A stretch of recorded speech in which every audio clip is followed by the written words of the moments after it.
朋友们，如何才能实现自己的愿望呢？如果我们要明白这个问题，那么这就要看我们的愿望到底是什么。在昨天呢，我们详细讲述了关于愿力和业力的区别，大家也可以简单理解成愿望和欲望的区别。相信看过后，大家已经非常清楚，为什么自己平时许的愿望很难实现。因为你的许愿可能只是在向外抓取，向外求，这样做只是不断让自己和内在越来越分割开来。就好像很多人去寺庙里求神拜佛，向他们去求那些世俗的东西，这样的求，不管有多么的虔诚，也只是在一次次的激发和认同头脑里面的那些低级欲望。一旦你被外面这个物质世界的相所障碍，那你就会越求越执着，越求你的觉性就会越暗淡。这不就是在一次次的把自己和自己内在的佛性分开吗？佛就在你的内在，圣贤早都告诉你了，人人身体里都有一个圣人。佛陀也说，一切众生皆具如来智慧德性。所以每一次拜佛都应该是一次和自己内在的对话，这才是拜佛的真正意义。这就是为什么佛家一直在讲的是发愿而不讲许愿，但是很多人都不知道。你看现在大家去到寺庙里，只要一见佛像就是去磕头、去求、去索要，其实这样就已经偏离本心了。发愿是把功夫放在因上，只为让自己的行动都归于本心，让结果随缘，而不是盯在果上。我们昨天说愿是从心而发，漫无目的的，而欲是有一个确定目的的。那么我们这里不妨举例来说，比如我们活着本身就是一种愿望，而不是一种欲望。正所谓一念一生死，每一个念头都是你的一次生老病死，每个念头就是过去、现在、未来的一切众生。我们本不存在固有形态，我们的每一个生命形态都不会超过一念。生命于刹那生灭，而你的心在这种生灭中颠倒，颠倒出了一整个花花世界。所以我们讲活着本身是一种愿望，也真实不虚。为什么？因为如果活着有一个明确的目的，那么在达成这个目的后，我们就应该已经死了。但事实上，活着就是活着，不会因为某种特别的目的而活。除了我们听说朝闻道，夕死可以这种说法以外，还没听说过谁就一定是真心为了达成什么特别的目的而活。因为真心所需要的就是活着这种能动的感觉本身，而不是死亡。与我们不少人认知不同的是，我们几乎每个人都告诉自己，自己其实想要活着，但事实上，我们每个人的行为都具体表现为一种自寻死路的状态。为什么这样讲呢？因为这个世上几乎每个人都在不遗余力地造作，以至于在行为上甚至是想法上对自己的生命毫不爱惜。我们在达成一个又一个的目的后，又向着新的目的进发，完全没有任何要停下来的样子。正如我们所说，如果活着就是为了达成某一个确定的目的，那么我们就不应该如此造作。而事实恰恰相反，我们本身就是为了活着而活着。即便你不能清晰地反观到这个事实，但这正是生命得以延续的根本。生命的本质就是造作，如果不造作，就不能称之为生命。所以不论如何造作，我们真实地发现，生命只要造作就会延续，一旦停止造作就会枯萎。不论我们说饮食、男女还是某一个生计，从根本上都是在造作。如果停止造作，那绝不是说我们因为不吃饭、不繁衍而灭亡，根本是因为我们自心的失活而灭亡。如果有人问我这世上有谁不愿活着吗？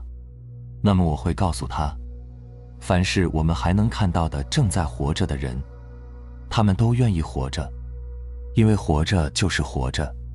这是一种深刻的愿望。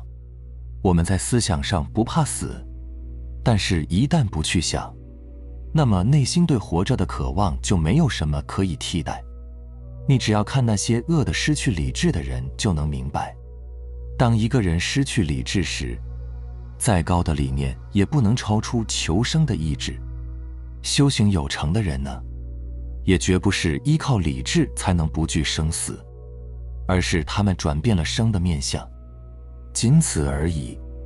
换句话讲，我们讲一件事它是不是愿望，这并不在于我们是不是有想，因为没有人可以真正做到无想。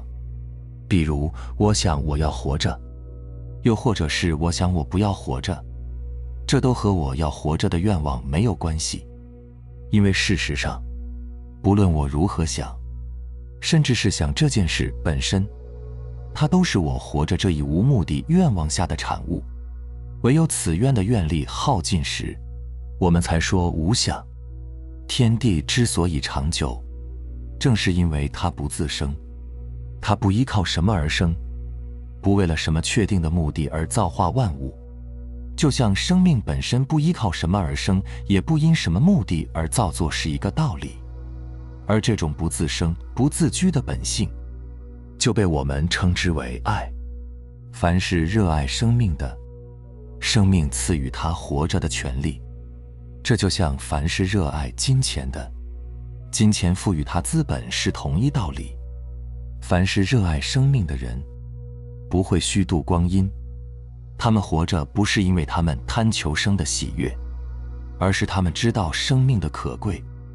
同样，凡是热爱金钱的人，都不会挥霍金钱。他们赚钱不是因为他们贪求享乐，而是他们知道金钱的可贵。凡是真正热爱生命的人，不论他有什么样的行为，他就是能活得长久。凡是真正热爱金钱的人，不论他有什么样的想法，他就是能聚得大财。不少人都看不到自己的真心。比如我们讲一个人热爱金钱，这是很困难的事情，因为很多时候，我们之所以在想法中喜欢金钱，这根本上只是因为生活所需。我们热爱的不是钱，而是钱所能换取的其他感受。所以从根本上讲，是金钱限制了我们对其他感受的获取。我们真实的愿望不是想要获得更多金钱，而是买东西不用钱才更好。所以我们痛恨金钱还来不及呢，又怎么可能真心爱它呢？但是对于一些大商人就大为不同了，他们明白金钱在人类社会中所扮演的伟大角色，他们愿意为了使金钱得以像生命一样流动而付出一切。他们就像一位艺术家，艺术家赋予画作生命，他们赋予金钱生命，他们爱的就是金钱本身，而不是其他。而这样的愿望并不存在于绝大多数人的心里。大商人也许会和你讲他喜欢钱，又或者和你讲他不喜欢钱，但是这些都不重要，这都只是他的想法。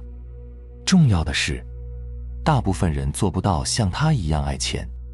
就像我们热爱自己的生命那样，爱钱者得财，爱学者得知，这都是得道，只是各行其道罢了。所以我们讲实现愿望，根本就在于我们到底爱的是什么。不要去说任何一种爱是不对的，也不要说我们必须爱所有，因为决力1元才能用时10倍。如果没有定力，那么就会在他自己心里一事无成。如果一个人连自己爱什么都不知道，他就必然会感到自己不如意事10之8九。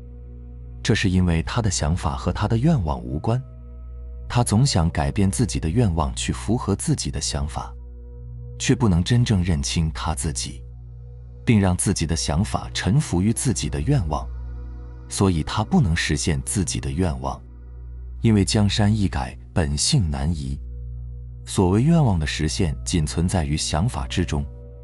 只有真心爱一件事物，它才会向你靠近。也唯有看清自己的天性并与之和鸣，才能真正做到心想事成。朋友们，生命不代表某种刻在墓碑上的成就，金钱也不代表某种陈列家中的宝贝。生命就是生命，金钱就是金钱，同样，语言就是语言。因为这一刻，生命在你心里波动；这一刻，金钱在你意中流动；这一刻，语言在你耳边跳动。你知道，你感受，你超出，不离一物，却也不取一物，这也是觉悟。明白了吗？好了，非常感谢你能看到这里，希望能对你有所触动和启发。我们下期再见。